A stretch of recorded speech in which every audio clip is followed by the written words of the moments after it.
August 24th, 79 AD. An ordinary day in a thriving Roman city. People trade in the forum, slaves prepare lunch, someone is sweating it out in the baths, and lovers are planning an evening meeting by the fountain. None of them know that less than half of them will survive. And none of them know that the whole world will learn about this city, but only 17.5 centuries later. This is the story of Pompeii, but not the one you're thinking of. Because today we're not going to talk about the eruption itself. We're going to talk about what happened after. What happened to the bodies? What happened to the gold left in the houses? Who first dug up this city? And why the authorities tried to hide the discoveries? And why Pompeii, which survived 2,000 years underground, is now crumbling faster than ever before. Stay until the end. There's a story coming about how an entire museum wing collapsed in just a few hours and what came of it. And along the way, we'll get to a legend that convinced thousands of people around the world that Pompeii's artifacts carry a curse. A rumor so persistent that museums still receive packages in the mail from tourists trying to return stolen pieces of volcanic rock. To understand what happened to the city after, we need to go back to that day for a moment. Vesuvius had been silent for over 800 years, so long that the Romans didn't even consider the mountain a volcano. To them it looked like an ordinary hill covered in vineyards. Some residents had no idea they were living on the slope of an active volcano. At noon on August 24th, the mountain erupted with a column of ash and pumice 33 kilometers high. Pliny the Younger, who watched the eruption from the other side of the bay, described the cloud's shape by comparing it to an Italian pine tree, a broad crown on a thin trunk. For the first few hours, ash and light pumice simply fell from the sky like gray snow. People had time to flee, and many did. But the next morning, around 7 o'clock, came the thing that killed the rest, a pyroclastic flow, a mixture of superheated gas, ash, and rock reaching temperatures of up to 300 degrees Celsius, racing down the slope at more than 100 kilometers per hour. Death came within seconds, not even from burns, but from thermal shock, which instantly halted muscle function. Bodies froze in whatever position the flow caught them in. In just over a day, a small town south of Naples ceased to exist. Estimates suggest between 1.5 and 2,000 residents died in the city alone, roughly a tenth of the total population. The rest managed to flee in the first hours, while only light ash and pumice were falling. Interestingly, the neighboring town of Herculaneum, located closer to the volcano, initially seemed safer. The ash barely reached it, since the wind carried the cloud in a different direction. But that's exactly why people there weren't in a hurry to flee. And when the first pyroclastic flow arrived at night, the escape routes were already cut off. Hundreds of Herculaneum's residents died right on the shore, hiding in boat sheds while waiting for a rescue that never came. Pompeii itself, meanwhile, suffered most not from the first but from the sixth or seventh pyroclastic surge, precisely when part of the population was still trying to climb out from under piles of ash on the roofs of houses that had already begun collapsing under the weight. It's worth mentioning that the eruption also claimed one of Rome's most famous mines.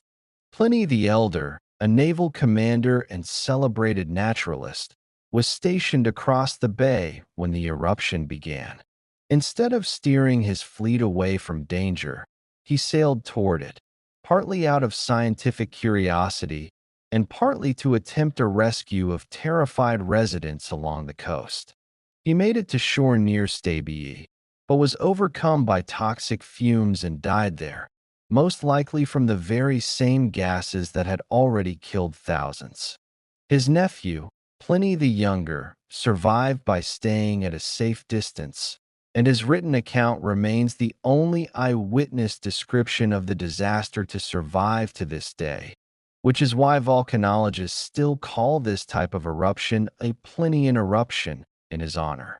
But the real drama was only just beginning. Here's the first thing few people stop to consider. The bodies of Pompeii's victims did not survive as mummies. The flesh decayed over the years, leaving behind cavities in the hardened ash, cavities in the exact shape of people at the moment of their death. These voids remained invisible for more than 1,700 years, until, in 1863, the archaeologist Giuseppe Fiorelli came up with a brilliant method, pouring plaster into these cavities right during the excavation. The plaster hardened, and archaeologists pulled out of the ground an exact cast of a person at the last instant of their life. A mother shielding her child, a dog on a chain, writhing in agony, a man covering his face with his hand. It was Fiorelli who turned the chaotic digging of treasure hunters into a genuine science. He was the first to document every layer, every object in its exact place, instead of simply ripping valuables out of the ground, as had been done before him. Modern technology has gone even further. In 2015, researchers began CT scanning the plaster casts without breaking them open, revealing the state of the victims' teeth and bones, and even diseases they had suffered from. In some cases, DNA was successfully extracted, revealing that people believed for centuries to be a mother and daughter in one of the casts weren't actually related. And a loving couple thought to be embracing in their final moments turned out to be two men. Every new technology rewrites what we thought we knew about this tragedy. There are individual casts that have become almost symbols of Pompeii. The chained dog, an animal tethered by the entrance of one of the houses, thrashing in convulsions as it tried to break free before suffocating. The man who embraces himself, a figure frozen in a pose long interpreted as an attempt to shield himself from the heat, though newer research suggests it may simply be the natural position a body takes when muscles suddenly shut down. There's also the cast of a pregnant woman found in a cellar together with several other people. They had apparently been hiding there, hoping to wait out the worst. In 2020, right next to a long excavated area, archaeologists found two men, a wealthy villa owner and, likely, his slave, who died together, standing side by side. It's one of the few 21st century discoveries preserved intact enough to reveal even the folds of their clothing. The bodies have also become an unexpected source of information about everyday life before the disaster.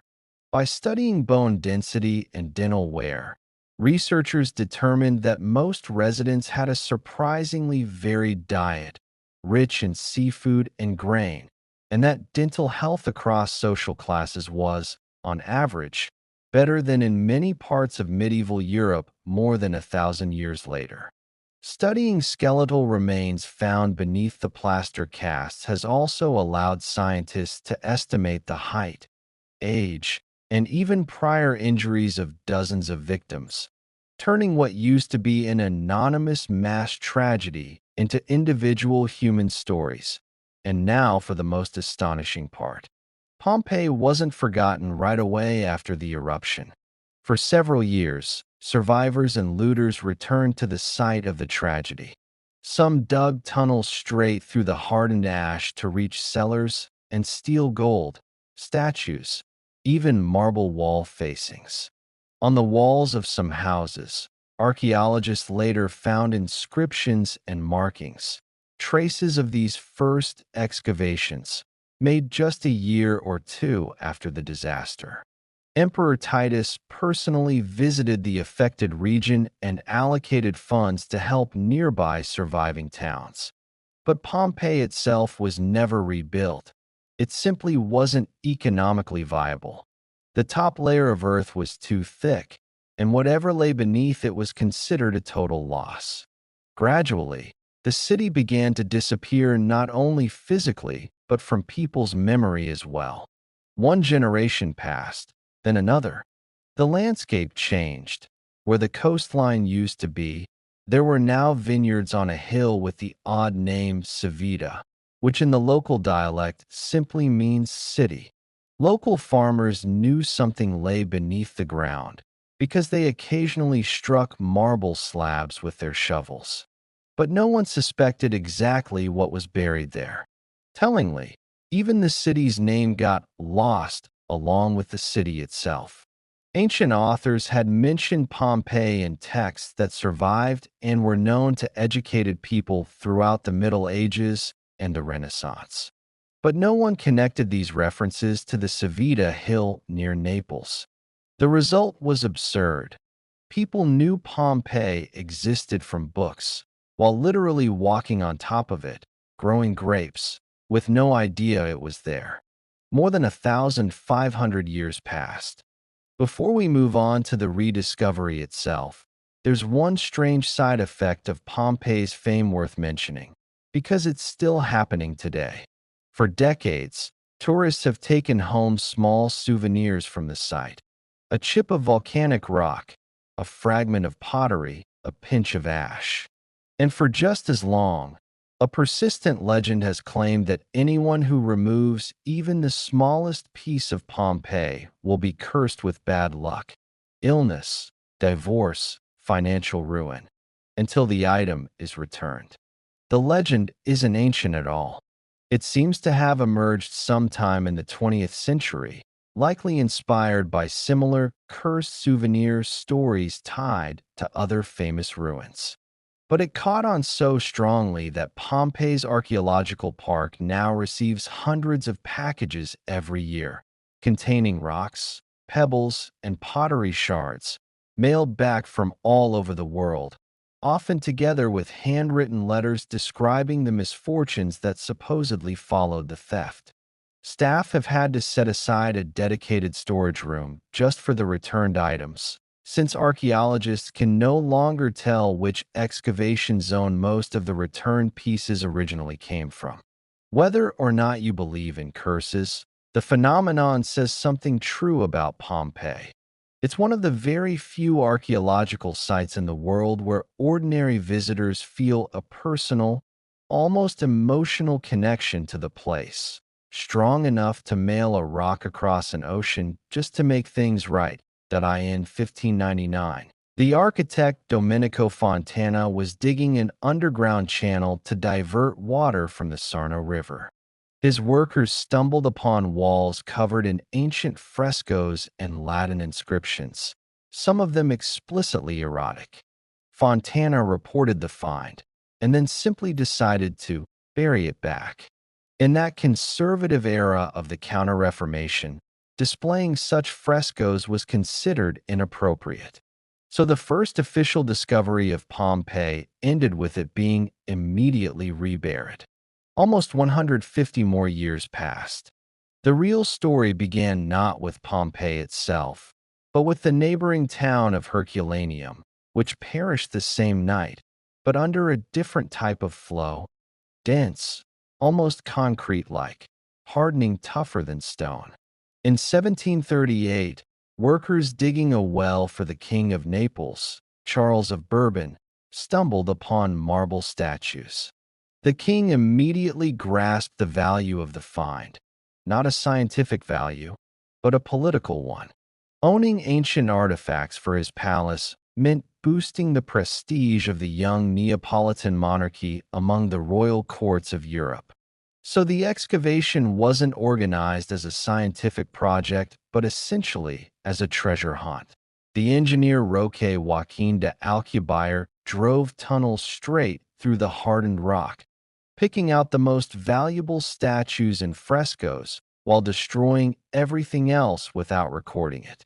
In 1748, the same technique was applied to Pompeii itself. Archaeologists today call the first decades of excavation almost a catastrophe for science. Valuable artifacts were carted off to the royal palace, while the excavated parts of the city itself were often filled back in with earth to hide the work from Europe's rival monarchs. It got to the point of absurdity when excavators found frescoes or mosaics deemed not valuable enough for the royal collection. Workers simply hacked them off the walls with chisels for a few fragments, destroying the rest, the less successful parts, forever. Work logs from the period contain entries like, "Found a room with paintings, uninteresting, refilled." Today, when archaeologists come across such notes in old archives, they can only grasp their heads in disbelief, realizing that beneath that very spot, something may still lie that was already reburied once, 250 years ago. The turning point came thanks to one man, the German art historian Johann Winkelmann.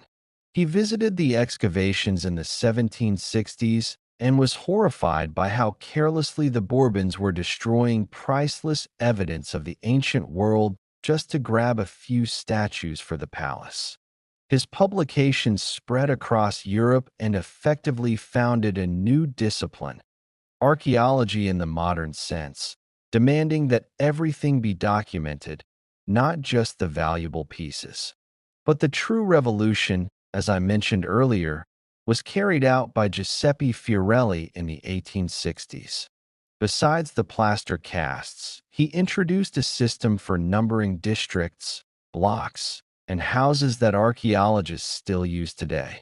He put an end to the practice of selective digging and began excavating the city in horizontal layers, from top to bottom, in the reverse order of how it had been buried.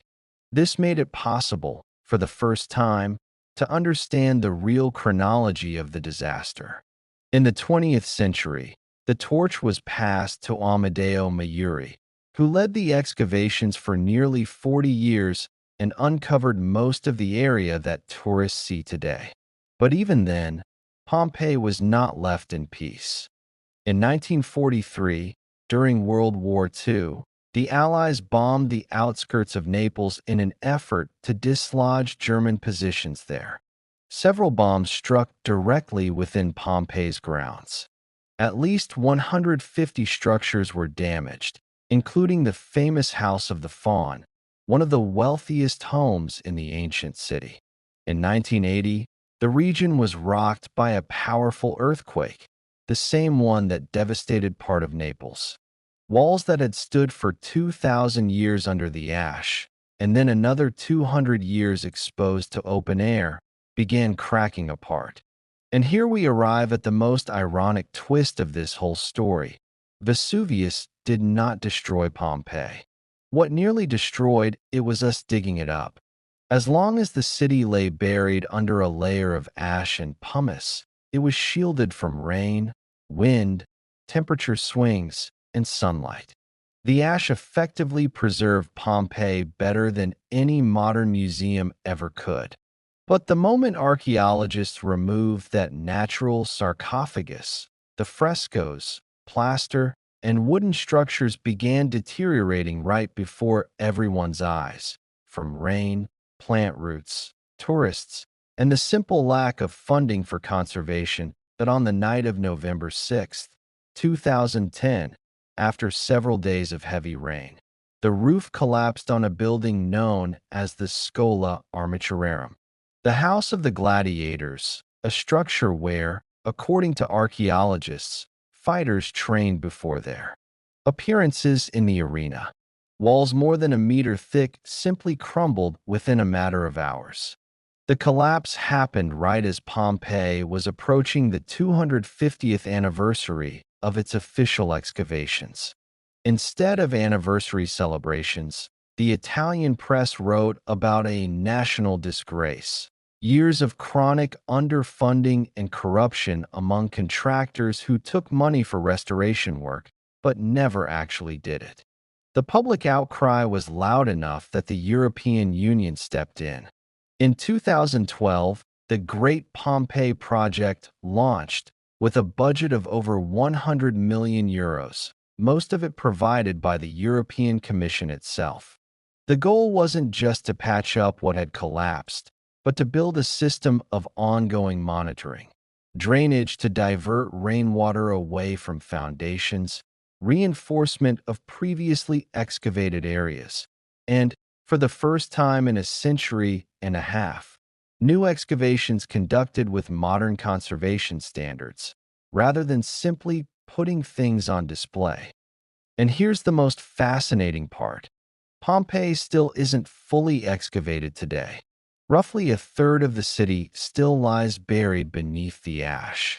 Thanks to a new project launched in 2018, archaeologists regularly uncover things no one has seen in thousands of years. In 2020, they found a perfectly preserved thermopolium, an ancient fast food counter, with vivid frescoes of food painted right on the countertop. In 2021, they discovered the tomb of a freedman with a rare inscription describing his life. In 2023, an entire fresco resembling a prototype of modern pizza. Every new find instantly makes global headlines, because Pompeii remains, arguably, the only place on Earth where you can see an ancient Roman city not in your imagination, but almost exactly as it looked on the last day of its existence. Today, it's one of the most visited archaeological sites in the world. More than 4 million tourists arrive here every year. A city that perished in a single day 2,000 years ago now comes back to life every single day in the eyes of millions of people from around the globe. And importantly, modern archaeologists are no longer racing to dig up the rest of the city as fast as possible. 2.5 centuries of experience have taught them a hard truth. Every newly opened area immediately begins to deteriorate. And if there aren't resources for its ongoing preservation, it's better to leave part of the city under its protective layer of ash, as it lay for nearly 2,000 years, than to excavate it and lose it forever within a few decades of sun and rain. In other words, the volcano that destroyed the city in a single day is now, strangely enough, the very thing still protecting it. So what really happened to Pompeii after the eruption? It was looted, forgotten, accidentally discovered, and buried again, then looted a second time, this time for a royal palace. Saved thanks to one man outraged by the vandalism, bombed, shaken by an earthquake, and then nearly lost again, simply through neglect and lack of funding.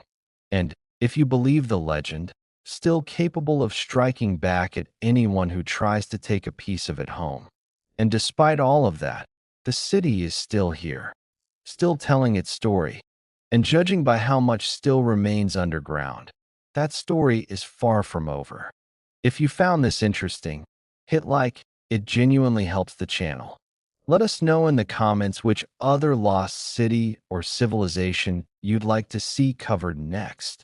Herculaneum? The legendary Atlantis? Or maybe abandoned cities closer to home, like Pripyat? And of course, subscribe so you don't miss the next story. See you in the next video.